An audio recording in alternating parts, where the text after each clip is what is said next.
Assalamualaikum warahmatullahi wabarakatuh. Alhamdulillah, selalu saja kalimat suci dan mulia ini terucapkan dari lisan kita sebagai orang yang beriman. Dengan penuh keyakinan bahwasanya Allah sebagai pencipta telah menjadikan kalimat ini sebagai kalimat penghubung antara kita dengannya. Dan dijadikan sebagai kalimat berterima kasih atau syukur yang dengannya semua kebutuhan kita dalam roda kehidupan di muka bumi ini akan terpenuhi. Dan juga kita puncaknya akan mendapat balasan dari syukur tersebut di surga kelak nanti. Oleh karena itu jadilah orang yang selalu mengucapkan kalimat syukur ini.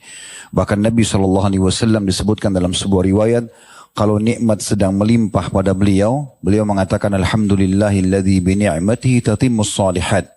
Segala puji bagi Allah yang dengan izinnya lah semua kebaikan-kebaikan tersempurnakan. Dan kalau ada ujian pun menimpah Nabi SAW, maka beliau tetap membaca alhamdulillah ala kulli hal. Segala puji bagi Allah dalam setiap keadaan. Jadi memang orang mukmin itu akan memuji Allah selalu dalam setiap keadaannya, walaupun ujian datang dengan bersangka baik kepada Tuhannya. Kalau ujian tersebut tentu penuh dengan kasih sayang dari Sang Pencipta Allah, karena bisa saja menjadi pembersihan dosanya atau bahan introspeksi diri bagi diri dia, serta juga bisa menjadi penyebab peninggian derajatnya di surga nanti. Selanjutnya kita panjatkan salam hormat kita sesuai dengan yang Allah Subhanahu wa taala perintahkan kepada utusannya, manusia yang paling sempurna jalur nasabnya, fisiknya, ilmunya, sebaik-baik suri teladan, yaitu Nabi besar Muhammad sallallahu alaihi wa ala alihi wa sahbihi wasallam, dengan harapan tentunya Allah memberikan balasan yang sudah dijanjikan, dan Allah tidak akan mungkin pungkiri janjinya. Innallaha la yukhliful mi'ad. Satu kali salam hormat ini akan dibalas dengan 10 rahmat. Dan rahmat Allah meliputi segala sesuatunya. Pengampunan dosa, peninggian derajat, pemenuhan segala kebutuhan, serta solusi dari permasalahan-permasalahan. Pada malam ini insya Allah seperti biasa di Rabu malam kita akan melanjutkan bahasan dosa-dosa besar. Semoga Allah selamatkan kita dari seluruhnya. Seingat saya ini adalah dosa besar ke-173 yang kita bahas. Dan ini bab maja'a fi lamzi ahli ta'ati wal istihza'u bidha'fatihim. Bab penjelasan tentang mencelah orang yang taat kepada Allah dan mengolok-olok orang lemah dari mereka. Maksudnya adalah bab meremehkan amal solehnya orang lain. Jadi ini bab dosa sendiri. Kita pernah membahas tentang masalah menghina orang, tapi secara global. Sekarang lebih mengerucut ke bahasan tentang masalah menghina dan meremehkan amal ibadahnya orang lain. Jadi gini teman-teman sekalian, ada yang Allah Subhanahu wa taala berikan taufiknya, artinya dia memang sempurna dari sisi ibadah wajibnya, ibadah sunnahnya. Ada orang yang seperti itu. Di kalangan sahabat pun ada di antara mereka yang hampir setiap hari bertemu dengan Nabi SAW, setiap hari berinteraksi dengan beliau, setiap hari berusaha untuk sholat berjamaah bersama beliau, setiap peperangan selalu hadir. Ada juga di antara muslimin yang mungkin wajibnya terjaga dengan baik, tapi sunnahnya mungkin masih ada yang kurang. Di antara sahabat Nabi pun ridwanullah alaihim ada di antara mereka yang sholat 5 waktu bersama Nabi SAW misalnya. Tapi belum tentu dia ikut semua kegiatan-kegiatan Nabi SAW. Seperti Nabi keliling pasar misalnya, pernah menjenguk orang sakit, beliau tidak ikut. Ada juga yang hadir bersama Nabi SAW hanya pada saat Jumat. Ada yang hadir bersama Nabi SAW pada saat jihad. Gitu kan. Jadi memang berbeda-beda tingkat amal seseorang. Tetapi perbedaan tingkatan-tingkatan ini belum pernah kita temukan para sahabat merendahkan satu sama yang lain. Bahkan orang-orang yang sudah dari awal masuk Islam pun, as-sabiqun al-awwalun dari fase Mekah, itu tidak pernah menganggap remeh orang-orang yang terakhir masuk Islam. Sebaliknya, kita ketahui misalnya nama yang masyhur Abdurrahman ibn Sakhar, radhiyallahu anhu, julukannya Abu Hurairah, itu masuk Islam cuma berapa bulan sebelum wafatnya, atau berapa tahun sebelum wafatnya Nabi SAW. Tapi beliau termasuk perawi hadis yang sangat banyak. Dan tidak direndahkan oleh para sahabat. Pernah Abdullah bin Umar radhiyallahu anhuma mendengarkan sebuah riwayat dari Abu Hurairah, kemudian dia ragunya ini jangan sampai ini ada kekeliruan, lalu dia kirim informasi kepada Ummul Mukminin Aisyah radhiyallahu anha, lalu Aisyah membenarkan. Maka ini tentang sholat pahala satu gunung yang didapatkan atau satu kirot bagi orang yang mengantar jenazah. Abdullah bin Umar al-Umam meriwayatkan hadis tentang masalah sholat jenazahnya. Dapat 1 qiraat. Tapi potongan hadis tentang mengantar jenazah sampai dimakamkan 1 qiraat lagi ini riwayat Abu Hurairah. Maka Abdullah bin Umar itu dengar itu, dia ragu tentang masalah dapat 1 qiraat lagi kalau ngantar jenazah ini. Lalu dia mengirim informasi kepada Ummul Mukminin Aisyah radhiyallahu anha, maka Aisyah membenarkan. Kata Abdullah bin Umar, berapa banyak qiraat-qiraat yang hilang dari kami. Tetapi Abdullah bin Umar tidak menganggap remeh Abu Hurairah, hanya sekedar ingin memastikan. Walaupun beliau terlambat masuk Islam. Yang kita ingin titik beratkan teman-teman sekalian, karena perbedaan orang dalam mengerjakan ibadah, ada orang mungkin kurang di amal sunnahnya, tetapi dia sangat khusyuk di amal wajibnya. Jangan sampai kita anggap remeh karena dia tidak sholat sunnah, lalu kita anggap orang ini lebih benar daripada kita misalnya. Ada orang mungkin, dia yang lebih menonjol dibakti sama orang tuanya, yang mungkin kita tidak sampai pada level itu. Ada orang yang menonjol di sedekahnya, ada orang yang menonjol di jihadnya, ada orang yang menonjol di ilmunya. Kalau ada orang yang Allah berikan taufik semuanya itu Masya Allah. Gitu kan? Seperti kasus hadis yang Nabi SAW mengatakan nanti pada hari kiamat akan dipanggil dari pintu surga orang pada pintu sholat akan dipanggil orang-orang yang sholat di sana, pintu jihad akan dipanggil orang yang jihad, orang puasa dipanggil dari pintu rayyan, dan setiap ibadah itu punya pintu-pintu gerbang sendiri, dalamnya ada kem istana di sana. Maka Abu Bakar mengatakan, ya Rasulullah, apakah ada orang yang dipanggil dari semua pintu gerbang itu? Artinya setiap pintu gerbang dia punya istana. Kata Nabi SAW, ada, dan aku berharap engkau salah satunya. Jadi ada orang memang yang sempurna, semua dia dapat. Ada juga orang yang tidak seperti itu. Tapi jangan sampai perbuatan yang sudah kita kerjakan membuat kita menganggap remeh orang lain. Pada malam ini kita akan membahas dan membongkar kedok yang telah dibongkar oleh Allah Azza wa Jalla tentang orang-orang munafik. Salah satu ciri mereka, mereka tidak mengerjakan amal soleh kecuali karena riya, lalu mereka pukul rata semua orang seperti mereka. Kasusnya adalah di sini diangkat sebuah dalil surah At-Taubah, surah nomor 9 ayat 79. Ini kasusnya tentang perang Tabuk. Waktu akan terjadi perang Tabuk, peperangan terakhir Nabi SAW, kurang lebih 30.000 kaum muslimin ikut pada saat itu. Nabi SAW punya satu tradisi, saudaraku seiman, beliau iklankan dulu siapa yang mau mengumpulkan atau menyumbang hartanya. Lalu kemudian para sahabat nyumbang hartalah sebanyak mungkin. Ada yang nyumbang emas, ada yang perak, ada yang kuda, ada yang perisai, ada yang panah, macam-macam. Orang menyumbang gitu kan. Setelah itu, setelah semuanya itu lengkap, barulah Nabi SAW membentuk pasukan secara fisik. Orang-orang yang mau ikut. Nah, yang tidak punya senjata akan diberikan dari sumbangan-sumbangan yang ada tadi. Nah, salah satu yang disinggung dari surah At-Taubah ini adalah bagaimana pada saat Nabi SAW memanggil, ayo jihad. Dan waktu itu semuanya wajib ikut. Kalau kita hidup pun di masa itu, semua orang yang hidup dari kalangan muslimin, laki-laki yang tidak punya udzur, di Madinah wajib untuk ikut perang Tabuk. Dan kisah yang masyhur, Ka'ab dan teman-temannya yang tidak sempat ikut akhirnya disebutkan dalam surah At-Taubah tentang masalah diterimanya taubat mereka. Intinya teman-teman sekalian, pada saat itu dikumpulkanlah banyak sumbangan. Nah, ada di antara sahabat yang datang membawa harta cukup banyak. Saking banyaknya dibawa harta sama dia, ditaruh di satu wadah kain, diangkat terus jatuh lagi, diangkat terus jatuh lagi karena beratnya. Sampai tiba di hadapan Nabi SAW dan sahabat itu mengatakan, ya Rasulullah, ini untuk Allah dan Rasulnya. Yang terjadi, ada beberapa munafik hadir di situ. Mereka pikir orang semua sama dengan mereka. Karena kan mereka sifatnya itu yura'unan nas. Mereka selalu riya. Cuma mau dipuji orang. Kalau tidak ada pujian, mereka tidak akan berbuat amal.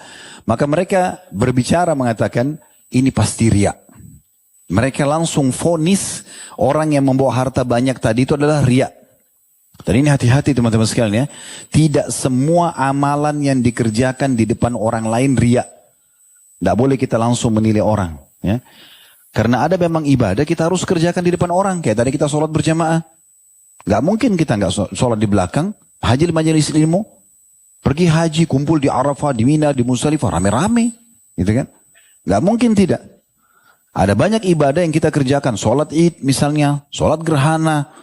Sholat Jumat. Harus dilihat oleh orang. Tapi kalau ibadah-ibadah yang dasarnya tidak perlu dilihat oleh orang, kita bisa kerjakan sendiri seperti sholat tahajud, sholat duha, ya udah, tidak usah terekspos gitu kan. Tapi kalau dilihat orang, apa boleh buat. Jadi tidak semua amalan yang dilihat orang, itu kemudian kita vonis riya. Diambil daripada pelajaran surah At-Taubah ini nanti. Kita akan bacakan ayatnya dan hadisnya. Insya Allah.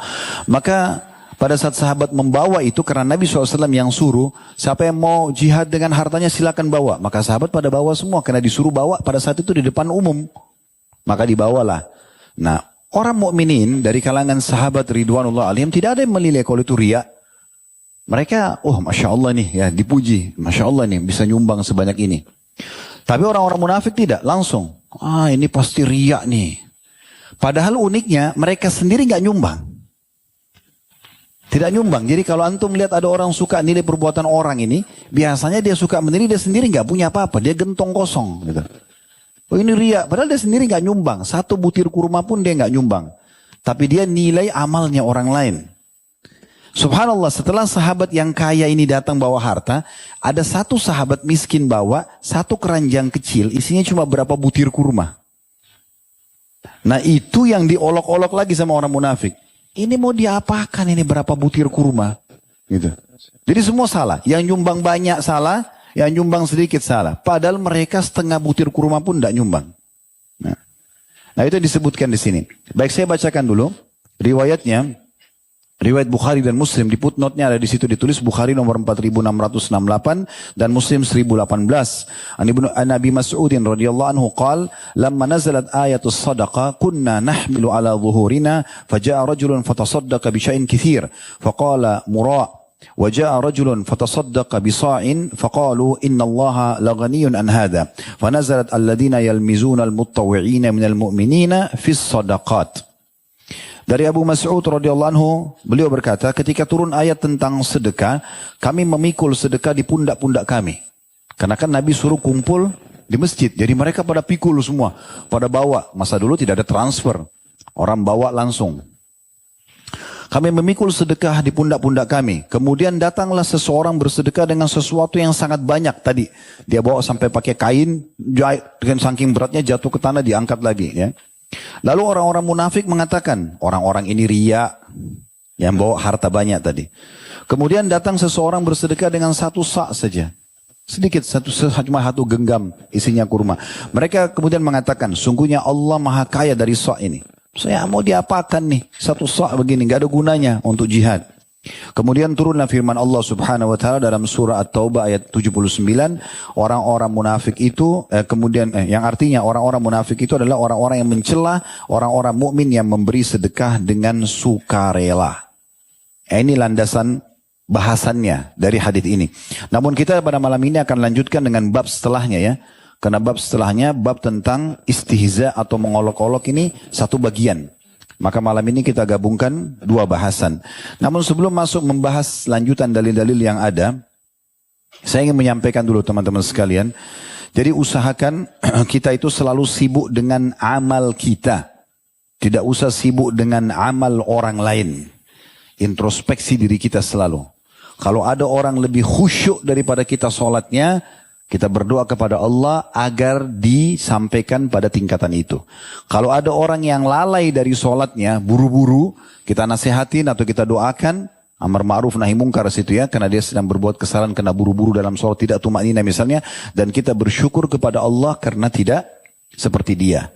Jadi jangan malah diolok-olok, ya, jangan malah diolok-olok. Kalau masih ingat pernah saya sampaikan kisah unik yang terjadi antara Imam Ahmad sama Imam Syafi'i rahimahumullah. Antara guru sama murid. Imam Ahmad pernah berziarah satu kali ke rumah gurunya Imam Syafi'i. Dan Imam Syafi'i berkata kepada anaknya, ini orang yang datang orang saleh. Coba lazimi dia. Selalu bersama dengan dia. Maka anak Imam Syafi'i pada malam itu tidur ya, satu kamar dengan Imam Ahmad. Tujuannya adalah untuk melihat bagaimana ibadahnya orang ini. Karena waktunya sangat terbatas. Cuma sehari 2 hari akan pergi. Di malam itu, rupanya anak Imam Syafi'i nggak tidur. Memperhatikan Imam Ahmad ini. Yang terjadi yang pertama adalah, dia temukan Imam Ahmad tidak sholat malam. Bagi dia, apa yang dia tangkap selama ini dari ayahnya, kalau orang yang sudah ada pada level iman tertentu dan tahu ilmunya, dia tidak mungkin tinggalkan sholat malam. Kan gitu. Karena kan Nabi SAW bilang, jangan tinggalkan sholat malam karena dia kebiasaan orang-orang soleh sebelum kalian. Kemudian yang kedua, rupanya Imam Ahmad ini, maaf, yang pertama itu beliau sebelum bicara sholat malam dulu, pada saat dihidangkan makan malam, Imam Ahmad makannya banyak. Itu dulu. Anak Imam Syafi'i bingung, kok ini orang makan banyak? Selama ini kan disuruh makannya sedikit. Kemudian yang kedua, semalam suntuk, tidak sholat tahajud. Yang ketiga, pada saat azan subuh, pergi menuju ke masjid, anak Imam Syafi'i melihat Imam Ahmad ini nggak wudu, langsung ke masjid sholat. Selepas sholat subuh ditanya sama ke ayahnya, ayah, Anda bilang ini orang soleh, tapi ada kejadian yang saya butuh pertanyaan, jawaban nih. Makannya tadi malam banyak. Yang kedua dia tidak sholat tahajud. Yang ketiga dia ke masjid nggak wudu waktu subuh. Baik, kita panggil dia, dipanggil Imam Ahmad, ditanya, ini anak saya punya pertanyaan terhadap sikap kamu semalam. Kata Imam Ahmad, silahkan, apa yang mau ditanyakan? Dia bilang yang pertama, dia lihat Anda makan banyak. Butuh jawaban. Kata Imam Ahmad rahimahullah, jawabannya dengan ilmu. Dia mengatakan, saya memperbanyak porsi makan saya dibandingkan sebelumnya. Karena saya tahu ini adalah dari pendapatan Anda. Dan Anda pasti akan mencari yang halal. Saya memperkuat tubuh saya dengan makanan halal. Jadi gara-gara itu. Bukan juga sampai kenyang sekali. Ya, jangan salah faham dengan riwayat ini. Ustadz Khalid bawa Imam Ahmad makan sampai kenyang. Bukan sampai nggak bisa jalan. Lebih dari porsi biasa beliau makan. Ya. Kemudian kata Imam Syafi'i, sudah dengar? Sudah. Jawabannya sudah ada. Yang kedua, kamu katanya tidak sholat tahajud. Kenapa? Kata Imam Ahmad, karena semalaman saya sedang merenungi sebuah hadis Nabi untuk mengeluarkan faedah-faedah dari hadis tersebut. Dan saya butuh konsentrasi. Sementara bagi saya, mencari hikmah atau faedah dari sebuah hadis itu lebih afdal daripada sholat qiyamul lail. Jadi beliau memberikan pandangan ilmu yang lain, ya, bahwa menuntut ilmu lebih afdal daripada sholat malam. Karena beliau pada saat malam lebih konsentrasi, maka beliau ingin mengeluarkan faedah-faedah. Memang subhanallah, ini kalau antum terbiasa mungkin mendengarkan sebuah ilmu atau ingin membuat sebuah tema, biasanya saya juga coba duduk begitu, kita melihat memang harus butuh ketenangan baru, oh ternyata hadis ini bisa dapat faedah ini, itu butuh ketenangan. Imam Ahmad lakukan itu di malam hari. Maka Imam Syafi'i balik ke anaknya, sudah dengar? Sudah. Oke, yang ketiga, katanya kamu pergi masjid tidak wudu, sholat subuh. Kata Imam Ahmad, dari habis Isya, saya habis makan tuh nggak batal wudu saya. Sampai subuh nggak batal. Jadi saya pakai sholat. Jadi nggak ada yang salah. Maka Imam Syafi'i balik kepada anaknya, sudah saya katakan orang ini berilmu. Jadi jangan buru-buru menilai perbuatan orang. Gitu kan? Banyak orang subhanallah mungkin kita anggap orangnya itu lusuh. Mungkin jauh dari agama dalam pandangan kita. Tapi belum tentu. Mungkin dia sangat dekat. Ya. Jangan hanya kena penampilan orang. Atau jangan hanya sekedar ya dia mungkin kurang dari sisi materi, dari sisi fisik, lalu kita menilai orang lain. Tentu ini juga tidak boleh dipukul rata ya. Kalau ada orang memang dasarnya sudah pegang botol khamar, oh jangan, ini kan salah nilai nanti kita. Nggak bisa, itu sudah jelas salah. Bukan itu yang dimaksud. Ya. Baik, jadi sebenarnya kita kembali kepada sebuah poin dulu, yaitu masalah tawadhu ini, ya, merendah gitu ya. Saya ingatkan kembali hadis Nabi SAW, ma naqasat sadaqatun mimmal, tidak akan berkurang harta seorang hamba karena bersedekah, wa ma zadallahu 'abdan bi'afwin illa 'izza, dan tidak akan pernah ditambahkan bagi seorang hamba dengan pemaafannya kecuali kemuliaan. Memaafkan orang berarti akan lebih dimuliakan.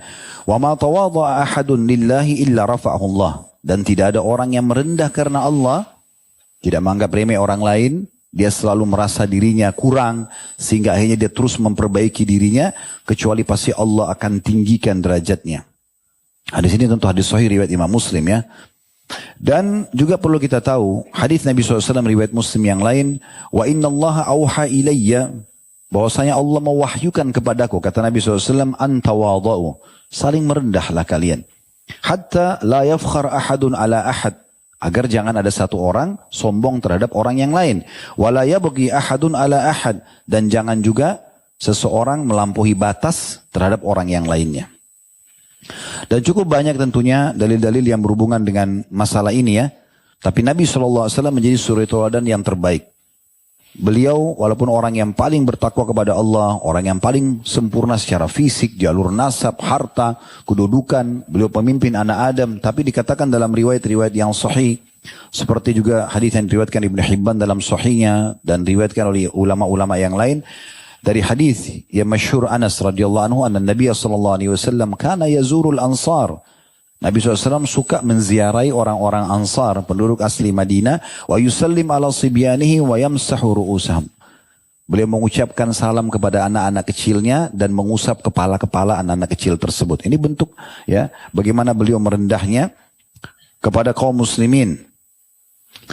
Kemudian juga kita bisa lihat bagaimana pendapat para ulama berhubungan dengan masalah ini ya. Ini sudah sering saya ulangi. Kalau dalam bab tawadhu, saya selalu mengangkat perkataan Hasan Basri rahimahullah karena beliau orang yang sangat luar biasa. Julukannya di masa hidupnya beliau itu adalah alimnya ulama, gurunya para ulama gitu. Nah di kota Basra, di Irak, mereka punya satu tradisi waktu itu, ulama-ulama sering kumpul, sepekan sekali mereka mendiskusikan permasalahan yang mereka temukan di tengah-tengah masyarakat yang belum menemukan solusinya. Nanti mereka diskusi, ini saya dapat pertanyaan begini di pengajian, bagaimana menurut anda semua, nanti mereka saling diskusi. Nah kadang-kadang yang mereka diskusikan itu hal-hal yang mungkin bagi orang awam itu penting gak sih gitu. Nah satu waktu mereka duduk membahas tentang definisi tawadhu. Apa itu tawadhu? Maka banyak di antara ulama memberikan definisi pada satu, dan Hasan Basri diam. Tidak bicara. Setelah mereka diskusi panjang lebar, mereka baru kembali ke Hasan sambil mengatakan, kalau pendapat anda bagaimana? Kata beliau, kalian sudah terlalu banyak memberikan gambaran tentang tawadhu. Tapi kalau menurut saya, beliau mengucapkan, an takhruja min manzilika fala talqa musliman illa ra'aita laka alaihi fadla. Kalau menurut saya tawadhu adalah engkau keluar, setiap kali engkau keluar dari kediamanmu atau rumahmu, lantas engkau menemui siapapun muslim, tidak terkecuali, kecuali engkau akan merasa orang itu atau menjadikan orang itu lebih mulia dari dirimu. Jadi kita selalu menilai orang lain lebih baik daripada kita di sisi Allah subhanahu wa ta'ala. Supaya kita tidak sombong gitu ya. Imam Syafi'i mengatakan rahimahullah berhubungan dengan masalah ini, dinukil dari kitab Syu'abil Iman milik Al-Baihaqi, jilid 6 halaman 304, arfa'un nasi qadra man la yara qadrahu wa akbarun nasi fadla man la yara fadlahu. Ini bahasanya tinggi sekali ya, sangat bagus gitu beliau mengatakan. Kurang lebih terjemahnya, orang yang paling tinggi kedudukannya, sebenarnya yang paling layak kita tinggikan kedudukannya dan kita muliakan adalah orang yang tidak pernah menampakkan kedudukan dia. Tidak pernah sombong dengan jabatannya, dengan hartanya, dengan kelebihannya, nggak pernah kita temukan dia cerita apapun tentang itu. Bahkan kadang-kadang kita kaget, oh ternyata orang ini orang mampu ya, oh ternyata orang ini orang begini dan begitu. Kita temukan dia tidak pernah pamer-pamer dengan kedudukan dia. Maka itu orang yang paling tinggi kedudukannya dan paling pantas untuk kita muliakan. Lalu beliau mengatakan, dan juga orang yang paling mulia adalah orang yang paling tidak pernah menampakkan kemuliaannya. Begitu juga perkataan yang menarik dari Abdullah bin Mubarak rahimahullah, masih dari kitab Syu'abil Imannya Al-Baihaqi, jilid 6 halaman 298, beliau mengatakan, ra'sul tawadhu'i an tada'a nafsaka 'inda man huwa dunak fi ni'matillah hatta ta'limahu anna laysa laka bidunyaka 'alaihi fadl. Puncak dari tawadhu adalah engkau meletakkan dirimu di bawah orang yang lebih rendah darimu dalam nikmat Allah sampai-sampai engkau memberitahukan bahwa engkau tidaklah semulia dia. Artinya, jadi perkataan Abdullah bin Mubarak ini, kalau engkau ketemu sama seseorang dan kapan itu membuka pintu, kita kayak seperti mau menilai orang ini rendah atau kita mau merendahkannya, maka kita membahasakan kepada dia, kamu lebih baik dari saya. Itu menurut Abdullah bin Mubarak. Jadi supaya kita langsung mengkat pintu, menutup pintu syaitan yang seakan-akan membuat kita itu merasa bangga lebih daripada orang lain. Ingat teman-teman sekalian, ilmu tidak akan ada keberkahannya kalau diikuti dengan sedikit saja kesombongan. Apa saja Allah berikan kita kelebihan, kemudian kita sudah ikuti dengan kesombongan, maka tidak akan ada keberkahannya. Tidak akan ada manfaatnya sama sekali. Sufyan ibn Uyainah rahimahullah, seorang salaf yang masyhur juga, mengatakan, man kanat ma'siyatu fi syahwa faraja lahu tauba. Fa inna Adam alaihissalam asa mushtahiyan fastaghfara faghfaralah. Siapa yang berbuat dosa karena syahwat, ya, kemudian dia bertaubat, maka taubat akan membersihkan itu. Sebagaimana Adam alaihissalam melanggar hukum Allah, ya larangan Allah karena syahwat, lalu dia memohon ampun, lalu Allah maafkan. Itu kalau karena syahwat, karena hawa nafsu. Dan beliau mengatakan, فَإِذَا كَانَتْ مَعْصِيَةُ مِنْ كِبْرٍ فَاخِشْ عَلَيْهِ اللَّعْنَةِ فَإِنَّ إِبْلِيسَ عَصَى مُسْتَكْبِرًا فَلُعِنْ. Tapi siapa yang berbuat dosa karena kesombongan, menganggap remeh orang lain, karena sombong, maka dia akan kena laknat sebagaimana iblis melanggar karena sombong dilaknat. Abu Bakar berkata radhiyallahu anhu, wajadna al-karama fit taqwa. Abu Bakar orang yang paling pantas kita muliakan setelah Nabi SAW. Disepakati oleh ulama ahli sunnah wal jamaah, manusia paling afdal setelah Nabi Muhammad SAW adalah Abu Bakar. Dan itu disepakati di kalangan sahabat pada saat itu. Makanya pada saat pemilihan khalifah setelah meninggalnya Nabi SAW, Umar kan mengatakan di depan para sahabat, siapa yang merasa dirinya lebih baik daripada Abu Bakar? Satu-satunya orang yang disebutkan persahabatannya langsung dalam Al-Quran pada saat sedang di Ghar Thur, pada saat mau hijrah ke Madinah, gitu kan, dalam gua bersama Nabi SAW. Ayat yang masyhur, idh yaqulu li sahibihi la tahzan. Pada saat Muhammad SAW mengatakan kepada sahibnya, suhbah, persahabatannya, janganlah kau sedih, sungguhnya Allah bersama kita. Itu perkataannya kepada Abu Bakar radhiyallahu anhu. Jadi Abu Bakar ini mengatakan, ya, kita seperti sudah mengambil intisari, bagaimana level keimanan yang sudah sangat tinggi ini, lalu terungkaplah kata-kata mutiara ini. Ini luar biasa.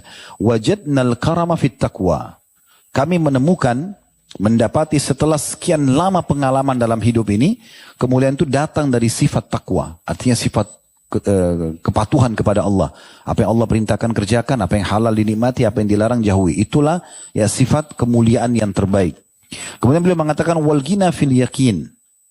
Dan juga merasa cukup itu selalu bersyukur sama Allah di keyakinan atas apa yang telah Allah janjikan. Dan yang terakhir adalah wasyarafu fit tawadhu. Dan pastikan kedudukan yang tinggi akan diraih dengan tawadhu. Kapan ada bisikan syaitan sekali lagi merasa kita lebih baik daripada orang lain, hati-hati. Ya, ini sudah membuka pintu kesombongan. Dan ingat sabda Nabi SAW, la yadkhulul jannata man kana fi qalbi mithqala dzarratin min kibir. Tidak akan pernah masuk ke dalam surga orang yang dalam hatinya ada seperti biji sawi dari kesombongan. Udah nggak mungkin gitu. Oleh karena itu selalu merendah, itu jauh lebih baik. Urwa bin Ward rahimahullah mengatakan at-tawadu ahadu masaidi syaraf. Tawadu itu adalah salah satu jalan menuju kepada kemuliaan hidup. Artinya Allah akan muliakan di dunia dan Allah muliakan juga di akhirat. Wa kullu ni'matin mahsudun 'alaiha illa at-tawadu. Semua nikmat bisa dicemburi oleh orang kecuali tawadu. Kalau kita tawadu tidak akan ada orang yang cemburu dengan kita. Yahya bin Ma'in ini sahabat dekatnya Ahmad bin Hanbal. Dua orang ahli hadis dan peneliti hadis yang sangat masyhur, di mana disebut nama Imam Ahmad akan disebut juga namanya Yahya bin Ma'in rahimahumullah, gitu kan. Walaupun di akhir hidup sempat ada persisian pendapat tentang masalah Al-Quran itu makhluk atau bukan makhluk, gitu kan. Imam Ahmad tetap berpegang pada prinsip. Yahya bin Ma'in pernah karena khawatir dihukum oleh pemerintah pada saat itu, beliau mengikuti pendapat tapi bukan karena beliau inginkan gitu. Nah, itu sempat persisi pendapat itu. Tapi dari awal sampai akhir hidup mereka ini bersahabat dekat. Yahya bin Ma'in ini menggambarkan tentang bagaimana Imam Ahmad. Ilmunya sudah sangat luas gitu. Sekali beliau datang itu ribuan, 5.000, 6.000 orang yang datang. Semuanya mencatat. Imam Ahmad di masa itu walaupun suara tidak sebesar kita sekarang ada mikrofon, tapi orang banyak hadir di majelis beliau rahimahullah. Maka Imam Ahmad mengatakan, "Ma ra'aitu mithla Ahmad bin Hanbal." Saya tidak pernah lihat ada figur seperti Ahmad bin Hanbal. Sahabnahu 50 sanah. Kami telah bersahabat dengan dia selama 50 tahun. Maftakhara alaina bi syai'in mimma kana alaihi minas salahi wal khair. Tidak pernah satu kali pun kami menemukan dia membanggakan diri terhadap apapun yang dia miliki. Ilmunya kah? Tidak pernah. Yang unik itu pernah Imam Ahmad rahimahullah sama Yahya bin Ma'in masuk ke satu masjid di Irak. Masjid Jami' besar. Rupanya ada satu orang pendusta. Dia nyampaikan hadis. Saya mendengarkan dari Ahmad bin Hanbal dan Yahya bin Ma'in bahwasanya sanadnya ini Rasulullah SAW bersabda. Imam Ahmad sama Yahya bin Ma'in kebetulan ada di situ. Ini dari mana nih hadisnya? Belum pernah kita nukil. Mereka hafal benar hadis itu. Lalu dua-duanya datang mengatakan, dari mana kamu dapatkan hadis itu? Dari Ahmad bin Hanbal dan Yahya bin Ma'in. Kata Imam Ahmad, saya Ahmad bin Hanbal. Ini Yahya bin Ma'in. Karena orang itu tidak mau dipermalukan. Lalu dia bilang apa? Masa Ahmad bin Hanbal dan Yahya bin Ma'in cuma kalian berdua? Maksudnya masih banyak Ahmad bin Hanbal yang lain. Padahal tidak ada pada saat. Ya, kadang-kadang ada orang jahil seperti itu, subhanallah. Baik, kita lanjutkan. Selanjutnya, Syekh Muhammad rahimahullah menyebutkan dalam bab al-istihza. Ya. Beliau mengangkat firman Allah SWT surah Al-Mutaffifin ayat 29 sampai 30 yang berbunyi, Innal ladhina ajramu kanu minal ladhina amanu yadhakun wa idha marru bihim yatagamazun. Nah, ini juga ciri orang-orang yang banyak mengolok-olok amalan-amalan orang saleh, orang-orang mukmin. Nanti di dunia mereka olok-olok seperti apa? Main kedip mata, main apa sih isyarat-isyarat tangan. Nah, seakan-akan itu lihat tuh orang alim di olok-olok. Nanti di akhirat justru terbalik. Mereka yang akan ditertawakan, gitu ya. Ini Allah gambarkan. Sesungguhnya orang-orang yang berbuat dosa, maksiat adalah mereka yang menertawakan orang-orang yang beriman. Tuh lihat tuh celananya cingkrang, tuh lihat tuh begini, tuh lihat tuh begitu, tuh lihat jilbabnya besar, diolok-olok. Ya, kalau Anda tidak mau lakukan, tidak usah olok, minimal itu kan, tidak usah olok gitu. Seperti orang juga masuk dalam media-media ceramah, masuk hanya untuk tidak suka, jempol bawah saja. Kenapa? Dengar. Nah, cari saja acara yang antum suka. Kenapa harus masuk itu hanya untuk tidak dislike saja gitu kan? Tapi subhanallah ada manusia begitu. Ya. Sesungguhnya orang-orang yang berbuat dosa adalah mereka yang menertawakan orang beriman. Dan apabila orang-orang yang beriman berlalu di hadapan mereka, maka mereka saling mengedip-ngedip matanya. Tuh lihat tuh, diolok-olok gitu. Ya. Nah ini, ayat ini menjelaskan tentang bagaimana bahasa ijram. Innal ladhina ajramu. Mereka itu melakukan perbuatan dosa dengan perbuatan saja. Cuma mengolok-olok saja sudah cukup untuk menjadi dosa besar. Juga dalam surah Al-Mu'minun ayat 110 yang berbunyi fattakhattumuhum sikhriyan hatta ansaukum zikri wa kuntum minhum tadhakun. Lalu kalian menjadikan mereka buah ejekan sehingga kesibukan kalian mengejek mereka, maksudnya mengejek orang-orang beriman yang sedang beribadah, itu kan dianggap remeh amal-amal yang mereka kerjakan, menjadikan kalian lupa mengingat aku kata Allah dan kalian selalu menertawakan mereka.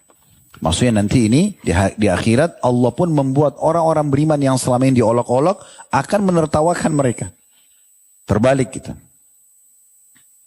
Dan kami sarankan tentu teman-teman sekalian, kalau ada yang mengolok-olok kita, menganggap remeh kita, nggak usah dilayani.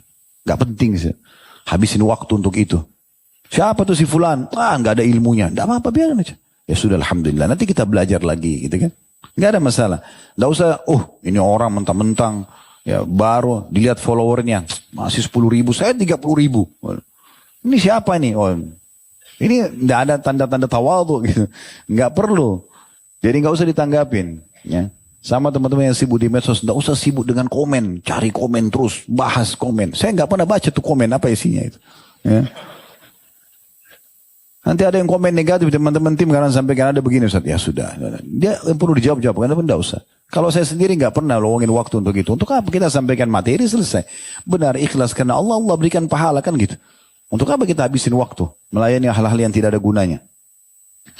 Allah SWT juga dalam ayat yang masyhur surah Al-Hujurat ayat 11 melarang kita untuk mengolok-olok orang. Terutama mengolok-olok amal-amal yang telah mereka kerjakan. Sedangkan amal buruk saja tidak boleh kita olok. Ya. Kita pernah sampaikan perkataan Ibnu Qayyim rahimahullah itu. Beliau mengatakan, tidak ada orang yang mengolok perbuatan dosa seseorang, bukan dia dakwahi, bukan dia nasihatin, tapi dia olok ya. Kecuali nanti Allah pun akan bisa membalik, dia akan mengerjakan dosa itu sebelum dia meninggal dunia. Jadi jangan diolok, ada orang berzina, ada orang berbuat riba, ada orang mencuri, kita nasihatin, dakwahin, doakan, jangan diolok, karena olok ini bisa berbalik pada kita nantinya. Hati-hati dengan masalah seperti ini. Allah berfirman dalam surah Hujurat ayat 11, ya ayyuhalladzina amanu la yaskhar qaumin qaumin asa ay yakunu khairan minhum wa la nisa'un min nisa'in asa ay yakunna khairan minhun wa la talmizu anfusakum wa la tanabazu bil alqab bi'sal ismul fusuq ba'dal iman wa man lam yatub fa ulaika humudz zalimun. Terjemahnya jelas sekali nih ya. Hai orang beriman, jangan sekumpulan orang laki-laki mengejek kumpulan yang lainnya. Boleh jadi yang diejek itu lebih baik daripada mereka. Ya. Dan jangan pula sekumpulan perempuan mengejek kumpulan yang lainnya. Boleh jadi yang diejek itu lebih baik. Dan jangan suka mencela diri sendiri. Kenapa saya pesek, kenapa saya hitam, kenapa saya pendek. Antum ini ciptaan Allah. Gak ada urusannya, kita tinggal pakai fasilitas ini saja. Gitu kan? Percaya diri saja. Nanti Allah datangkan orang yang suka fisik antum itu. Tidak usah khawatir. Hah? Gitu saja. Jangan suka mencela diri sendiri. Dan jangan memanggil dengan gelaran yang mengandung ejekan.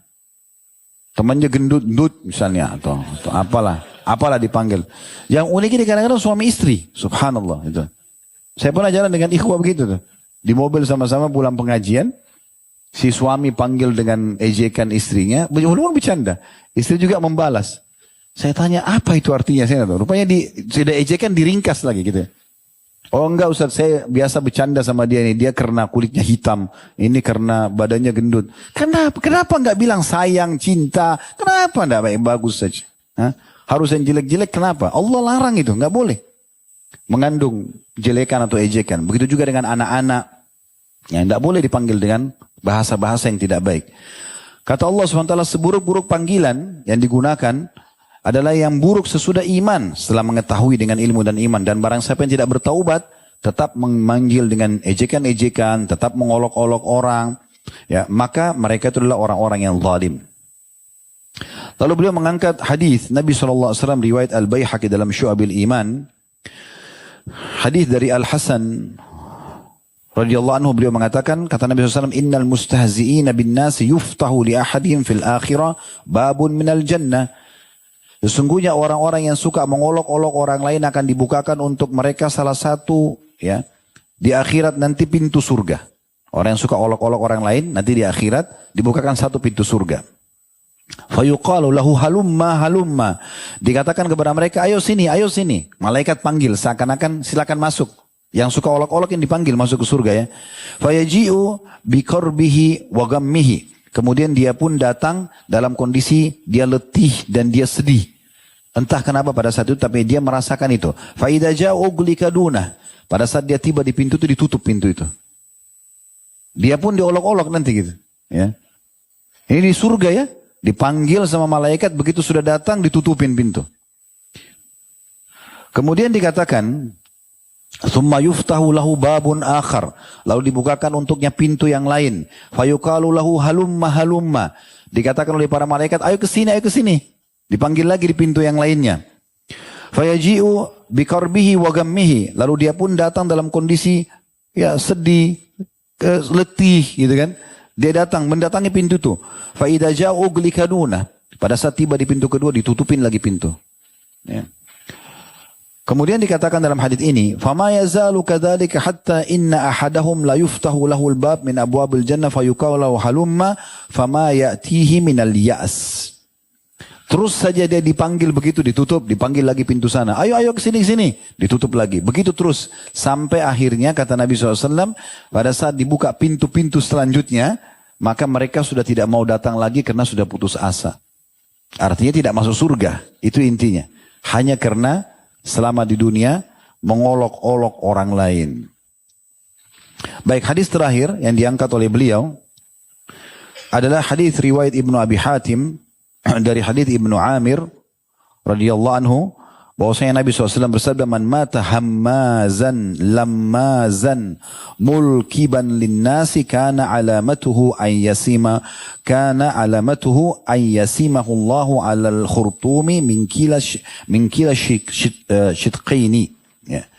Artinya barang siapa yang mati sebagai seorang yang suka mengumpat, mencelah, mengolok-olok orang, memberikan julukan-julukan yang buruk kepada manusia, ciri-cirinya pada hari kiamat adalah Allah akan memberikan pada hidungnya dari masing-masing dua sudut bibirnya. Maksudnya akan diberikan tanda di wajahnya, dekat hidungnya, orang semua tahu, oh orang ini yang suka mengolok-olok orang lain. Wa na'udzubillah. Ini sudah cukup memberikan kepada kita gambaran tentang haramnya untuk mengolok-olok orang lain. Sekali lagi, mengolok-olok perbuatan dosa saja tidak boleh. Apalagi sampai mengolok-olok amal soleh. Baik Ustaz, ada orang yang sholat tapi sholatnya kurang bagus. Nasihatin. Datang tanyakan. Gitu kan? Sudah pernah dengar belum riwayat Bukhari, Nabi SAW, Aisyah mengatakan Nabi SAW itu, saya tidak pernah melihat Nabi SAW secepat sholat seperti sholatnya sunnatul fajr. Sampai saya mengira, bertanya-tanya apakah Nabi sudah baca Al-Fatihah atau tidak. Pernah Nabi SAW sholat sunnatul fajr dengan sangat cepat. Apakah itu berarti tidak khusyuk? Belum tentu. Mungkin beliau fokus hanya yang wajib-wajib saja. Mungkin kena waktu. Kita kan tidak pernah tahu. Berbeda dengan kasus orang memang betul-betul salah dalam ibadah. Itu kita wajib nasihatin ya. Tapi kalau orang bersedekah, orang cuma baca berapa ayat Al-Quran, orang hanya sekedar punya waktu beberapa saat, ya mungkin dalam sepekan cuma bisa sekali hadir majelis ilmu, mungkin itu yang dia mampu, dan mungkin dia menonjol di amal yang lain, maka jangan sampai diolok-olok ya. Intinya setiap kali kita buat, lihat perbuatan baik, kita dukung, dan kalau itu kurang kita nasihatin, kalau dia berbuat dosa kita nasihatin dan kita luruskan. Seperti itu kurang lebih. Karena bisa saja orang-orang juga mengerjakan amal-amal, ternyata ya dia taunya seperti itulah kualitas yang terbaiknya. Nanti insya Allah di Sabtu yang kedua, di serial sahabat kita akan bahas tentang Al-Bara' ibn Malik radhiyallahu anhu. Itu disebutkan salah satu ciri beliau, kalau dilihat bajunya kumuh, ya penampilannya sangat tidak terurus sebenarnya. Dalam arti kata seperti orang yang miskin sekali. Memang kondisinya karena beliau itu punya satu simbol, selama hidup hubungannya sama, dia cuma perbaiki hubungannya sama Allah atau dia mati syahid. Jadi selalu yang dikejar mati saja. Bagaimana beliau mati ini memang figur yang berbeda. Nanti kita akan jelaskan di tabligh akbar insya Allah. Tapi kata Nabi SAW, berapa banyak orang yang rambutnya acak-acakan, bajunya biasa, mungkin tidak punya alas kaki. Tapi kalau bersumpah atas nama Allah, Allah kabulkan. Di antaranya Al-Bara' ibn Malik radhiyallahu anhu. Jadi kadang-kadang mungkin penampilan orang biasa, mungkin karena dia miskin, tapi ibadahnya kepada Allah SWT luar biasa. Gitu kan? Ya, kayak ini harus hati-hati. Sebagai penutup saya pernah ingatkan juga sebuah kisah dan saya ingatkan kembali. Diangkat oleh Al-Qurtubi rahimahullah dalam kitab At-Tazkirah beliau. Tentang kehidupan alam akhirat. Beliau mengangkat kisah seseorang di kota Madinah, pengusaha sukses. Di masa itu. Umurnya pada saat mencapai 40 tahun dan dia lihat dirinya di cermin. Maka dia temukan di jenggotnya ada satu helai bulu putih. Ya. Maka orang ini pun tiba-tiba mengubah sikapnya. Dia langsung meninggalkan rumahnya. Dia meninggalkan pekerjaannya. Kemudian dia masuk ke Masjid Nabawi. Dan dia membuat dirinya seperti orang yang sudah hilang akal. Setiap kali ada keluarganya yang datang mau menjemputnya. Dia lari ya, di belakang kuburan Nabi SAW. Ya, kemudian dia seakan-akan hilang akal. Ya, kalau orang-orang sudah pada pergi, dia kembali ibadah. Sampai ada satu anak muda datang dari Irak. Dia menceritakan, dia datang ke Masjid Nabawi dan dia lihat orang ini. Setiap kali orang ini lagi rame orang atau ada yang dekatin, dia kayak ngomong sendiri seakan-akan dia orang gila. Tapi kalau tidak ada orang, baca Quran, zikir, sholatnya khusyuk, dia bersihin Masjid Nabawi. Ini anak muda ini tinggal 3 hari di Madinah sambil dia pelajari, dia lihat orang ini. Maka setelah 3 hari, diikutin terus termasuk malam hari. Kalau orang sudah pada tidur, kalau kita awal malam sekitar jam 12 malam, orang ini selalu ke kuburan Baqi. Kuburan penduduk Madinah, para sahabat ridwanullah di situ dikubur. Dan kemudian dia menangis-nangis itu sambil dia mengatakan, ya Allah kapan waktunya? Kalau engkau ingin merenggut nyawaku, rengutlah ya Allah, tapi dengan pengampunanmu. Orang ini selalu begitu. Jadi kalau depan orang dia buat dirinya kayak orang gila gitu. Anak muda ini pada saat sudah mau pulang, kesimpulannya dia datang salaman kepada orang-orang di masjid, dia pamit yang dia temui selama 3 hari, termasuk orang ini. Waktu dia mendekat, orang itu langsung buat dirinya kayak orang gila gitu. Lalu kata anak muda ini, wahai ya, syekh atau syekh itu kayak orang tua ya, dihormati. Orang Arab itu kalau mengatakan syekh biasanya bisa orang kaya, orang tua gitu kan. Atau orang yang berilmu. Dipanggillah syekh itu dianggap orang tua gitu. Saya tahu Anda tidak gila, kata anak muda itu. Dan ini Anda cuma buat-buat saja. Anda perlu tahu dalam 3 hari ini saya memantau Anda.